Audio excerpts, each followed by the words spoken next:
kababayan, Assalamualaikum warahmatullahi wabarakatuh. Madayaw, mayong adlaw kaninyong tanan. Magandang araw sa inyong lahat.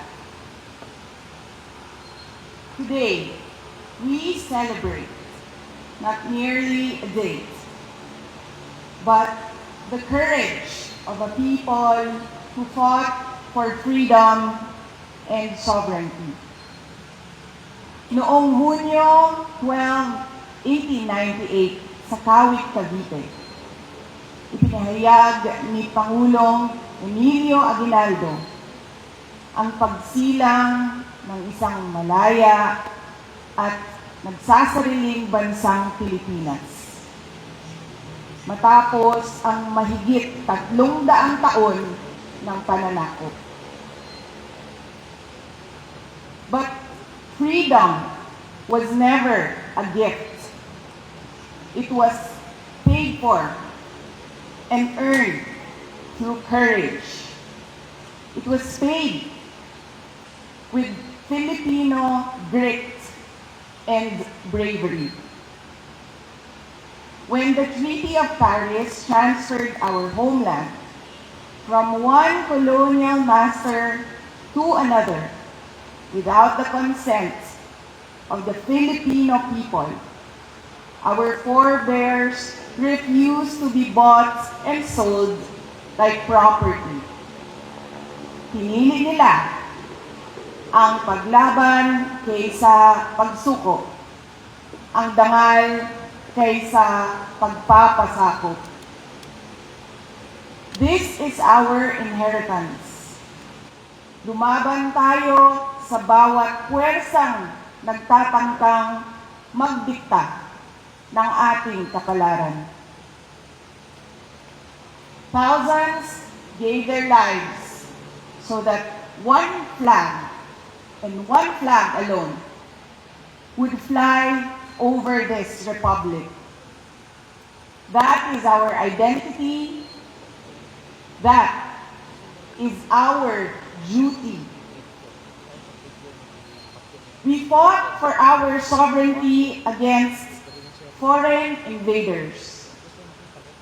But sovereignty is not lost only to those who come from foreign shores. Nawawala rin ito sa tuwing ang serbisyo publiko ay nagiging pribadong negosyo.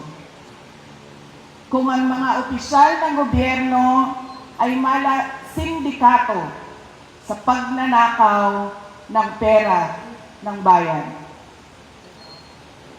Every peso stolen from the people's treasury steals a child's freedom from hunger.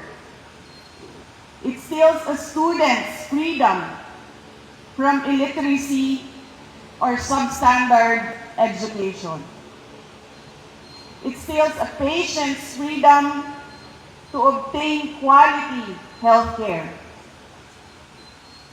It steals a worker's freedom to earn a decent living. Every ghost project is a classroom never built. Every corrupt contract is a road that was never built for farmers to bring their produce to the market. Ang korupsyon ay hindi lamang pagnanakaw ng pera. It steals opportunity. It steals dignity. And it steals hope. And ultimately, it steals freedom itself. Rizal, Bonifacio, Luna, and thousands of other Filipino heroes fought so that every Filipino could live with justice, dignity, opportunity, and hope. Mga kababayan, Freedom is never permanent unless it is defended.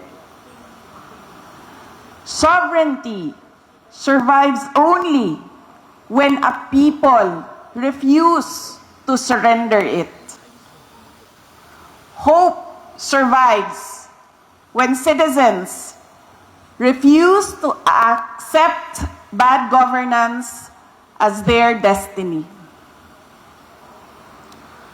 Hope survives when citizens act together, have their voices heard, demand what our heroes fought so gallantly for: the right of every Filipino to a dignified human life.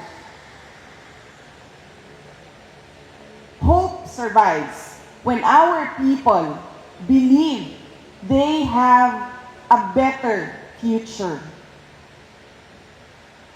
On this Independence Day, let us resolutely stand up for truth, for accountability, for freedom, and for sovereignty. Piliin natin ulit ang paglaban kaysa pagsuko, ang dangal kaysa sa pagpapasakop. Piliin natin ang katotohanan. Piliin natin ang pananagutan. At higit sa lahat, piliin natin ang pag-asa. Mubarog ug makigbisog kita batok sa tanang puwersa nga musulay sa pagbuot sa atong kapalaran. Uban sa paglaom nga nagikan sa dili malupig nga gahom sa kasing-kasing sa katawhang Pilipino.